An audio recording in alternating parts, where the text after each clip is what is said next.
پیدا ہونے کا کھانا ہے، عقیقے کا کھانا پیدائش کا، ولادت کا کھانا ہے. کسی کے پاس، ہر ایک کے پاس ہے عقیقہ، کوئی یہ انکار نہیں کر سکتا. تو بچے کی پیدائش کی خوشی میں کھلاؤ بولے آپ صلی اللہ علیہ وسلم، ولادت کا کھانا ہے. زندگی میں 7ویں دن کرو، 21ویں دن کرو، 11ویں دن کرو، زندگی بھر کرو، جائز ہے. مگر آپ صلی اللہ علیہ وسلم نے دوسرے مقام پہ کیا فرمایا؟ جب کسی کا انتقال ہو جائے تو 3 دن غم ہے، 3 دن کے بعد غم منانا حرام ہے. غم 3 دن ہے. ولادت کی خوشی زندگی بھر میں کبھی بھی ہو سکتی ہے. ولادت کی عقیقہ کبھی بھی ہو سکتا ہے زندگی میں. عقیقہ جب بھی کر رہے ہیں تو کیا مطلب ہے کہ بچہ پیدا ہوا تھا، اس کی خوشی کا کھانا کھلا رہے ہیں. یہ بھی فرمایا گیا، فقہاء کرام نے فرمایا جس دن بچہ پیدا ہوا اس سے 1 دن پہلے عقیقہ کیا جائے. مثال کے طور پر جمعے کے دن پیدا ہوا کوئی بچہ تو جمعرات، زندگی میں کبھی بھی کر رہے ہیں تو جمعرات کو کر لیا جائے. جمعرات کو پیدا ہوئے تو چہارشنبے کو کرنا، 1 دن پہلے کر لینا. تو معزز سامعین کرام، عقیقہ زندگی میں کبھی بھی ہو سکتا ہے، یعنی ولادت کا جشن کبھی بھی ہو سکتا ہے، اس کے لیے قید نہیں ہے. وفات کے لیے صرف 3 دن کی قید ہے، 3 دن کے بعد وفات، غم منانا جائز نہیں ہے.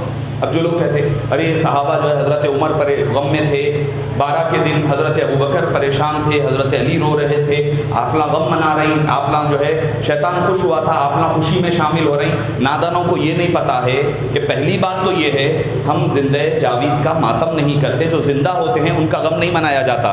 اور ایک بات، اس کی عام بات آپ کو سمجھ میں آنے کے لیے کہہ رہا ہوں میں، دلائل تو کئی ہے حیات کے بھی. آدمی جب مر جاتا ہے تو کیا کرتے ہیں، کہاں لے جا کر دفن کرتے ہیں؟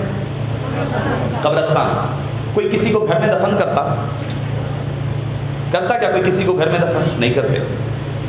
بیٹے کو ماں بہت چاہتی ہوگی، بے پناہ چاہتی ہے، محبت کرتی ہے، مر گیا تو دھاڑے مار مار کر بیٹا رو رہا ہے، بیٹی رو رہی ہے، بھائی بہن بیوی سب رو رہے ہیں. اگر آپ پلٹا کے ان سے پوچھ لیں کام کریں گے بھائی قبرستان میں نہیں لے آتے، یہیں سے آپ کا جو بیڈ ہے بیڈ کے بازو ان کی خبر بنا دیں گے، یہیں سلا دیں گے، یہیں دفن کریں گے. کوئی تیار ہوتا کیا؟ بولو آپ. نہیں ہوتا، کوئی بھی نہیں ہوتا. دنیا میں 3 قسم کی محبتیں ہوتی. ایک ہوتی عارضی محبت، دوستوں کی محبت عارضی رہتی، ضرورت کے تحت ہوتی محبت. کام نکل رہا ہے، اس سے پیسے والا ہے، ذرا پیسے مل جاتے اس سے، تھوڑا لنک والا ہے، لنکس میں کام چلا لیں گے اس سے، دوست محبت ہوتی. دوست کی محبت آدمی کو ساتھ چھوڑی تو کیا کرتا آدمی؟ حقیقی محبت کی طرف آتا. دوست سے لڑ لیا، لڑائی ہو گئی، ماں کے پلوں میں جا کے گر جاتا، ماں ایسا ہو گیا، فلاں ہو گیا. کوئی دوست دھوکہ دے دیا، کوئی پیسہ ڈبا دیا، ماں کے پاس باپ کے پاس جا کے رو لیتا. تو حقیقی محبت ہوتی. حقیقی محبت ماں باپ بہن بھائی، یہ فطری محبت، سیکنڈ فطری محبت، نیچرل لو جس کو ہم کہتے ہیں. تو وہ کس سے ہوتا؟ ماں باپ بہن بھائی بیوی اولاد، ان سے ہوتا. عارضی ٹیمپروری محبت سے دل ٹوٹا تو آدمی نیچرل لو کی طرف یعنی فطری محبت کی طرف آتا. فطری محبت جب ساتھ چھوڑ دیتی وہاں ایک ہی محبت کام دیتی، وہ حقیقی محبت، وہ اللہ اور اللہ کے حبیب کی محبت ہے. دنیا کی محبت، عارضی محبت جہاں دم توڑتی، فطری محبت وہاں سہارا بنتی. آپ کی ہماری فطری محبت چاہے کوئی کسی سے کتنا بھی پیار کر لے، مگر ختم ہو جانے کے بعد، دفن ہونے کے بعد، انتقال ہونے کے بعد فوری لے آ کے دفن کر دیتے. رو رہے ہیں، کر رہے ہیں، بولو کسی کو، کوئی ریلیٹو کو کہ بھائی جاؤ جا کے، بہت رو رہے ہیں، دوست کا انتقال ہو گیا، بیٹے کا، بہن کا، بھائی کا، بھائی آج رات جا کے ذرا قبرستان میں گزار لو رات کی. کوئی بھی نہیں گزارتا، کوئی بھی نہیں گزارتا، حقیقت بول رہا ہوں. کوئی بھی. تو فطری محبت یہاں پر دم توڑ دی. کہاں؟ خبر کے گڑے کے پہلے دم توڑ دی، دفن کر دیے. اب دفن کرنے کے بعد ایک ہی محبت ہے، وہاں حبیب پاک صلی اللہ علیہ وسلم کی محبت کام آئے گی. کل جب پوچھا جائے گا سوال من رب کا، جو ان کا چاہنے والا رہے گا اس کو حبیب پاک فرمائیں گے ڈرتا کیوں ہے؟ کہہ دے ربی اللہ. جب پوچھا جائے گا ما دینو کا، تیرا دین کیا ہے؟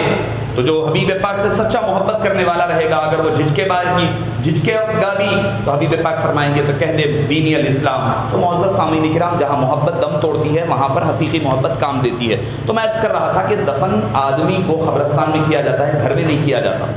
کسی کو بھی، دنیا کا کوئی بھی آدمی ہوگا اس کو اس کے گھر میں تدفین نہیں ہوتی، باہر لے آ کے کرتے. قبرستان میں کیا جاتا، کوئی بھی بارگاہوں میں درگاہوں میں کہیں بھی کیا جاتا. مگر قربان جائیے حبیب پاک صلی اللہ علیہ وسلم کی تدفین وہی ہوئی جہاں پر آپ رہا کرتے تھے.